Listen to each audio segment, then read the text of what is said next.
उपराज्यपाल विनय कुमार सक्सेना और मुख्यमंत्री रेखा गुप्ता ने भलसवा लैंडफिल साइट पर बांस रोपण अभियान का शुभारंभ किया। यह सरकार के विकसित भारत 2047 की दिशा में एक प्रयास है। इस दौरान दिल्ली के मुख्यमंत्री रेखा गुप्ता, स्थानीय विधायक दीपक चौधरी और उपराज्यपाल विनय सक्सेना भी रहे मौजूद। इन्हीं के द्वारा इस अभियान की गई शुरुआत, जहां अब से कुछ साल पहले होता था कूड़े का बड़ा पहाड़, अब उस इलाके में बांस के पौधे लगाकर बढ़ाई जा रही है हरियाली। मुख्यमंत्री रेखा गुप्ता का कहना है कि दिल्ली में डबल इंजन की सरकार मिशन मोड पर कर रही है काम। दिल्ली में होगा चहुमुखी विकास।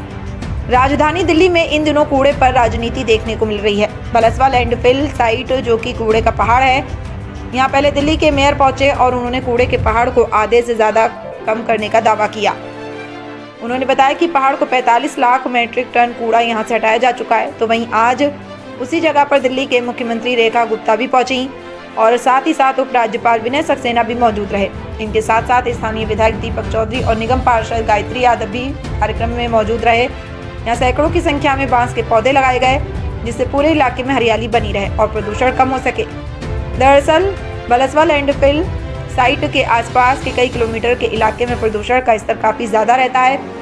लैंडफिल साइट से निकलने वाला धुआं और गंदा पानी पूरे इलाके में प्रदूषण फैलाता है। लोग बीमार हो रहे हैं, प्रदूषण फैलता है और लोग बीमार होते हैं। और पिछले कुछ सालों में इस लैंडफिल साइट को कम भी किया गया है, जिसका श्रेय कभी आम आदमी पार्टी लेती है तो कभी भारतीय जनता पार्टी। आज दिल्ली की मुख्यमंत्री रेखा गुप्ता बांस रोपण कार्यक्रम में पहुंची तो उन्होंने भलसवा लैंडफिल साइट को काम करने का श्रेय भारतीय जनता पार्टी को देते हुए कहा कि केंद्र सरकार ने इस मूवी में सबसे अहम भूमिका निभाई है और केंद्र सरकार की वजह से ही ये पहाड़ कम हो सका है। यहाँ कूड़े के पहाड़ को हटाकर बहुत ही जल्द हरा भरा पार्क होगा, जिससे आसपास फैलने वाला प्रदूषण पूरी तरीके से खत्म होगा और अच्छा वातावरण लोगों को मिल सकेगा। वहीं दिल्ली के उपराज्यपाल विनय सक्सेना ने कहा कि दिल्ली को प्रदूषण मुक्त बनाने के प्रयास में ये एक बड़ा कदम है। कूड़े के पहाड़ की जगह पेड़ पौधे, हरियाली देखने को मिलेगी और प्रदूषण पर लगाम लगाई जा सकेगी। आज के बांस रोपण कार्यक्रम में सैकड़ों की संख्या में बांस के पौधे उस जगह पर लगाए गए जहां कभी कूड़े का बड़ा पहाड़ होता था और लोगों को यहां से निकलने पर भी कई बार सोचना पड़ता था।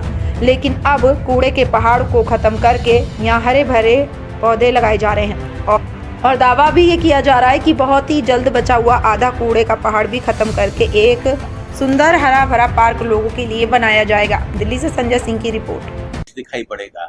ये हमारी सरकार का वादा है कि हम दिल्ली को पोल्यूशन फ्री बनाएंगे और उसकी तरफ से ये जो आज पहला कदम उठाया गया है, उसके लिए मैं माननीय मुख्यमंत्री जी का भी बहुत बहुत धन्यवाद करना चाहता हूँ। माननीय मंत्री जी का भी धन्यवाद करना चाहता हूँ कि हम सब लोग यहाँ पर आए हैं और आज हमने इसकी शुरुआत करी है। बहुत बहुत धन्यवाद। Thank you so much LG साहब, जिन्होंने बड़ी मेहनत से पिछले कई महीनों से इस प्रोजेक्ट को लुक आफ्टर किया। पिछली सरकारें तो केवल बातें करती रही पहाड़ों की, पर पहाड़ का सिरा भी पकड़ नहीं पाई।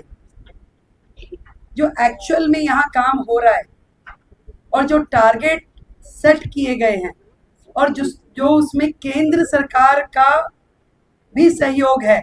आज यहाँ से जितना मटेरियल है केंद्र सरकार के NHAI के अलग अलग प्रोजेक्ट में उसको यूटिलाइज करना, उसको DDA के ग्राउंड्स को लेवलिंग करने में इस्तेमाल करना, लाखों टन मटेरियल यहाँ से वहाँ लगाया गया, जो कि पिछली सरकारों के लिए बिल्कुल थैंकलेस काम था।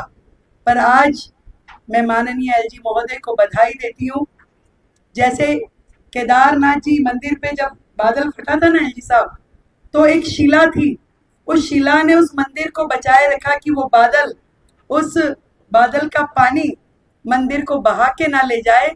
ऐसे ही एक शिला का काम आपने उस सरकार के समय में किया कि इस दिल्ली के प्रांगण को, दिल्ली के मंदिर को आपने बचा के रखा और एक्चुअल में आने वाले समय में इसकी मंथली बेसिस पर ऑब्जर्वेशन होगी।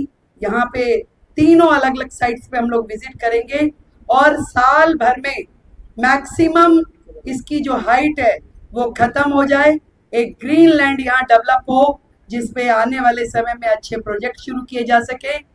दिल्ली को साफ करना, दिल्ली को सुंदर करना, यही हमारा मिशन है सरकार मिशन मोड पे है और डबल इंजन की सरकार डबल रफ्तार से काम करेगी। जय हिंद। सर, दिसंबर में आपने जो है समीक्षा रिपोर्ट की थी, 22,000 मीट्रिक टन जो हुआ था, अब जो है कम हो गया है 20,000 मीट्रिक टन। तो आपको क्या लगता है कि आगे क्या